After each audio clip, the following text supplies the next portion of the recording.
চাকরি নয়, নেই কোনো গতানুগতিক ব্যবসাও। পেশা হিসেবে বেছে নিয়েছেন শুধু পোষা বিড়ালের যত্ন নেয়ার কাজ। আর এই কাজ করেই মাত্র 2 সপ্তাহে প্রায় 1,60,000 ইউয়ান আয় করে তাক লাগিয়ে দিয়েছেন চীনের এক তরুণ। বাংলাদেশি মুদ্রায় যার পরিমাণ প্রায় 28,37,000 টাকা। চীনের সাংহাইয়ের বাসিন্দা হুয়ান কংয়ের অবিশ্বাস্য আয়ের গল্প এখন সামাজিক যোগাযোগ মাধ্যমে বেশ আলোচনার জন্ম দিয়েছে। বিশেষ করে চীনের লুনার নিউ ইয়ার উৎসবকে কেন্দ্র করে তার ব্যবসায়িক সাফল্য নজর কেড়েছে অনেকের। চীনের সবচেয়ে বড় উৎসবগুলোর একটি লুনার নিউ ইয়ার। এই উপলক্ষে দেশ জুড়ে থাকে দীর্ঘ ছুটি।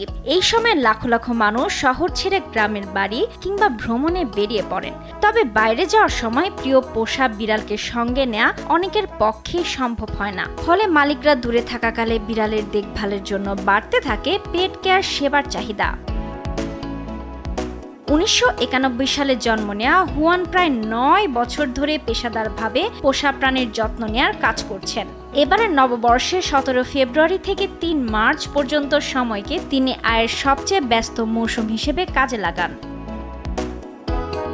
হুয়ান ও তার 4 সদস্যের দল এই 20 দিনে প্রায় 2000 বাড়িতে গিয়ে বিড়ালের যত্ন নিয়েছেন। এর মধ্যে হুয়ান একাই সামলেছেন প্রায় 1000 বাড়ি। এমনকি সবচেয়ে ব্যস্ত দিনে একাই 55টি বাড়িতে গিয়ে সেবা দিয়েছেন তিনি। প্রতিটি বাড়িতে সাধারণত 10 থেকে 15 মিনিট সময় কাটান হুয়ান। বিড়ালের লিটার বক্স পরিষ্কার করা, খাবার ও পানি পরিবর্তন এবং তাদের শারীরিক অবস্থা পর্যবেক্ষণ করেন। কাজ শেষে বাড়ির আবর্জনা সঙ্গে নিয়ে বের হন। বাড়তি পারিশ্রমিকের বিনিময়ে নখ কাটা কিংবা ওষুধ খাওয়ানোর মতো বিশেষ সেবাও দেন তিনি। নগর জীবনে পোষা প্রাণীর সংখ্যা বাড়ার সঙ্গে সঙ্গে নির্ভরযোগ্য পেট কেয়ার সেবার চাহিদাও বাড়ছে। সেই সুযোগ কাজে লাগিয়ে হুয়ান দেখিয়ে দিয়েছেন শখের কাজও হতে পারে বড় আয়ের উৎস। আর উৎসবের মাত্র 20 দিনের মৌসুমে তার আয় এখন চীনের তরুণদের সামনে খুলে দিয়েছে প্রচলিত চাকরির বাইরের আয়ের এক নতুন সম্ভাবনা।